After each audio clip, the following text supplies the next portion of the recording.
14 piece মাছ আছে, ঠিক আছে পিসগুলো দাও তো। লেটা লেজা আছে, ওরা জানে তো আমি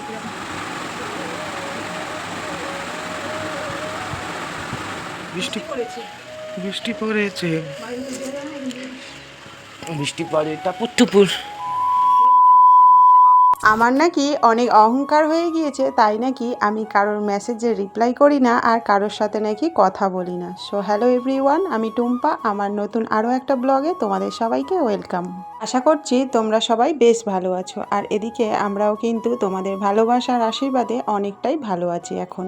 তাহলে চলো আজকের ভিডিও শুরু করা যাক। তোমরা তো জানো প্রতিদিন আমার সকালটা শুরু হয় কিন্তু সংসারের টুকিটাকি বাসি কাজকর্ম দিয়ে, তাই আজ কিন্তু একটু অন্যরকমভাবে শুরু করলাম। দেখো সকাল সকাল তো ঘুম থেকে উঠেছি আর তারপরে কিন্তু একটু ফ্রেশ হয়ে গিয়েছিলাম, আর তারপরে আমি কিন্তু সকালে যে গরম জলটা খাই সেটা কিন্তু খেয়ে নিলাম, আর তারপরে কিন্তু নিচে চলে এসে প্রথমে তো বিছনাটা গুছিয়ে নিলাম, আর তারপরে দেখো আমি এখানে একটু ব্যায়াম করে নিচ্ছিলাম। আর সকালবেলা ব্যায়াম না করলে না শরীরটা না সারা দিনই যেন কেমন যেন একটা ম্যাচ ম্যাচ করে। আর সব থেকে আরও একটা বড় কথা হলো, আমি না ইদানিং দেখছি একটু মানে ফ্যাট হয়ে গিয়েছি আর কি, মোটা হয়ে গিয়েছি। তাই চেষ্টা করছি প্রতিদিন সকালে 1 ঘন্টা করে নিজের জন্য সময় রাখবো, মানে নিজের শরীরটা নিয়ে একটু ভাববো আর কি। আর সত্যি কথা বলতে আমি না আগে তো রেগুলার ব্যায়াম করতাম, কিন্তু মাঝখানে না মানে রোগা হয়ে গিয়েছিলাম বলে আমি ছেড়ে দিয়েছিলাম। মানে বাড়ি থেকে সবাই বকাবকি করছিল যে কারণে ডায়েট করছিলাম, তো ওটা ছেড়ে দেওয়ার পরেই আমি দেখছি আমি একটু ফ্যাট হয়ে গিয়েছি। তো ভাবলাম না এটা করলে হবে না, আমাকে আবার রেগুলার যেটা আমি করতাম সেটা আমাকে করতে হবে। আর তোমরা দেখেছো আগের দিন আমি নাইটি পরে ব্যায়াম করতে গিয়ে আমার নতুন নাইটিটাই কিন্তু ছিঁড়ে গিয়েছে। যাই হোক, এদিকে দেখো তোমাদের সঙ্গে গল্প করতে করতে আমার কিন্তু অনেক কাজই কমপ্লিট হয়ে গেল। দেখো আমার তো ব্যায়াম হয়ে গেল, আর তারপরে এসে কিন্তু প্রচণ্ড হারে আমার কষ্ট হচ্ছিল, যে কারণে উপরের ফ্যানটা চালিয়ে আমি একটু বসে পড়েছিলাম। আর তারপরে কিন্তু চা করে নিলাম, আর এদিকে দেখো চাটা করার পরে সাথে সাথে কিন্তু আমি ভাত বসিয়ে দিয়েছিলাম, কারণ মাকে 10টার সময় ব্লাড নিতে আসবে, ওই যে সুগার টেস্ট করবে যে কারণে আর কি। আর সকালে একবার সুগার টেস্ট করেছে যে কারণে আবার করবে, খাওয়ার পরেরটা করবে, ওই জন্য তাড়াহুড়ো করে ভাবলাম একটু সিদ্ধ ভাত আর একটা ডিম ভেজে দেবো। তো ভাত তো আমার হয়ে গিয়েছে, আর এখানে দেখো ডিমটা ভাজবো বলে রেডি করে নিচ্ছিলাম। যাই হোক, অনেকেই আমাকে বলছো যে আমার নাকি প্রচুর অহংকার হয়ে গিয়েছে, তোমাদের মেসেজে রিপ্লাই করি না, তোমাদের সঙ্গে কথা বলি না। তো সত্যি কথা বলতে কি বলো তো, এই ব্লগ ভিডিও আমি যেখান থেকে বানানো শুরু করেছি, আর আমার সংসারে আগে আমার কাজের কাকিমা ছিল, এখন তো সেটাও নেই, নিজেকে সমস্তটা করতে গিয়ে আমি না সত্যি বলছি আর কোনো কিছুতেই সময় পাই না। মানে তোমরা যারা ভিডিও করো তারা অবশ্যই জানো যে একটা সংসারে কত রকমের কাজ থাকে, তার ওপরে আমি যেই ব্লগ ভিডিওটা বানাই সেই সমস্ত ক্লিপগুলো আমাকে নিতে হয়।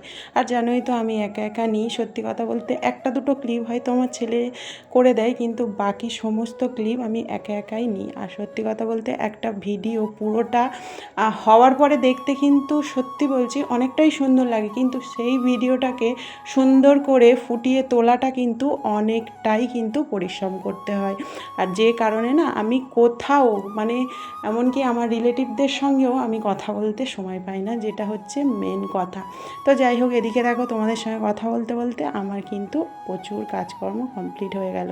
আমি তো এদিকে খাওয়া টিফিনটাও খেয়ে নিলাম, আর এদিকে কিন্তু দেখো তোমাদের দাদাভাই মাছ মাংস সমস্তটাই নিয়ে এসছে, যেহেতু কাল ভোট, আর কাল ভোটের জন্য আমার ছোটো ননদ আসবে, তোমরা আগের ভিডিওতে দেখেছো যে ওরা এসেছে। যেহেতু ভোটের দিন সমস্ত দোকানপাট বন্ধ থাকবে, তাই তোমাদের দাদাভাইকে বললাম আজকেই যা আনার এনে নাও, সেগুলোকে আমি সমস্ত কিছু ধুয়ে ধায়ে ভালো করে পরিষ্কার করে ফ্রিজে রেখে দেবো, তাহলে কালকেরে আমার কাজটাও অনেকটা কমে যাবে। দেখো এদিকে তোমাদের সঙ্গে কথা বলতে বলতে আমার কিন্তু দেখো সমস্ত কিছু ধুয়ে ফ্রিজে দেওয়া তো হয়ে গেল, আর তারপরে দেখো সমস্ত বাসনগুলো পড়েছিল সেগুলো তাড়াতাড়ি করে মেজে ফেলছি। আজকের তো বাসি কাজকর্ম করা হয়নি, যে কারণে আর কি আমার সমস্ত কাজ কিন্তু গুলিয়ে গিয়েছে। আর দেখো বাসনগুলো মাজার পরে আমি কিন্তু রান্নাটাও করে নেব বলে এখানে কিন্তু ডাঁটা আর আলু কেটে নিয়েছি। যেহেতু মার একবার খাওয়া হয়ে গিয়েছে, তাই রান্নার তাড়া না থাকলেও কিন্তু আমরা তো খাবো, তাই হচ্ছে তাড়াতাড়ি করে রান্নাটা করছি। দেখো আমি তো এখানে সত্যি বলতে আজকে আর কিছু রান্না করব না, যেহেতু ভাত হয়ে গিয়েছে, শুধুমাত্র মাছের ঝোলটা করব। আর দেখো মাছ এনেছিল, তার থেকে কিন্তু আমি 4 পিস মাছ আজকের এর জন্য আমি নিয়ে নিয়েছি। আর এদিকে আরও ডাঁটা আলু বড়ি দিয়ে আজকের মাছের ঝোল আর ভাত। তো ফাইনালি দেখো আমি তো এখানে মাছগুলো ভেজে নিলাম, আর তারপরে দেখো বড়িটা ভেজে নিয়ে কিন্তু মাছের ঝোল বসাতে যাবো আর সেই মুহূর্তে কিন্তু হাতে খুব জোর ছ্যাঁকা খেয়েছি। ওই যে নিজের ভুলের দোষে নিজেই কিন্তু ছ্যাঁকাটা খেলাম। যাই হোক, তাড়াতাড়ি করে মাছের ঝোলটা দেখো বসিয়ে দিচ্ছি।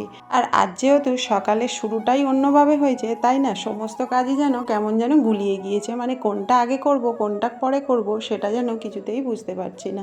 আর ওই যে ভাবতে ভাবতেই আমার কিন্তু সমস্ত কাজই যেন আরও যেন গুলিয়ে যাচ্ছে। তো দেখো, তোমাদের সঙ্গে কথা বলতে বলতে আমার এখানে কিন্তু মাছের সবজিগুলো একদম কষিয়ে নেওয়া হয়ে গেছে। আর তারপরে দেখো জল দিয়ে দিলাম। আর আজকে একটু বেশি করেই ঝোল করব, কারণ হচ্ছে আজ যেহেতু শুধু মাছের ঝোল আর ভাত।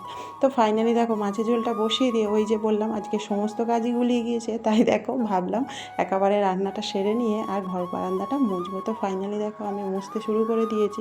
সত্যি কথা বলতে কি বলো তো, পুরো ওপর থেকে নিচ আমাকে মুছতে না আমি তো পুরো গরমে পুরো নাজেহাল অবস্থা হয়ে গিয়েছে। আর এদিকে একটা কাণ্ড ঘটে গিয়েছে, ওই যে তোমাদেরকে বললাম যে আজ যেহেতু শুধু মাছের ঝোল আর ভাত, তাই একটু ঝোল করবো বলে জলটা বেশি দিয়েছিলাম। কিন্তু ফাইনালি তার রেজাল্টটা তোমরা দেখো, একদমই ঝোল নেই। মানে সব ঝোল মরে গেছে আমার ঘর মুছতে।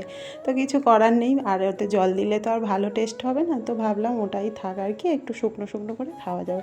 ফাইনালি দেখো আমি ঝোলটা অফ করে দিয়ে আমি কিন্তু স্নানটাও করে নিয়েছি। যেহেতু সকালে স্নান করিনি, তাই স্নানটা সেরে নিলাম। আর তারপরে দেখো একটু তো স্কিন কেয়ার করতে হবে। তোমরা তো জানো আমার রেগুলার রুটিন হচ্ছে গোলাপ জল একটু মুখে মাখা, সিঁদুর পরা। তো ওটা করে নিয়ে দেখো তারপরে একটু রেস্টও নিয়েছিলাম। আর তারপরে কিন্তু ছেলের আর আমার জন্য দুজনের ভাত বেড়ে নিয়ে আমি তো এখানে বসে পড়েছি।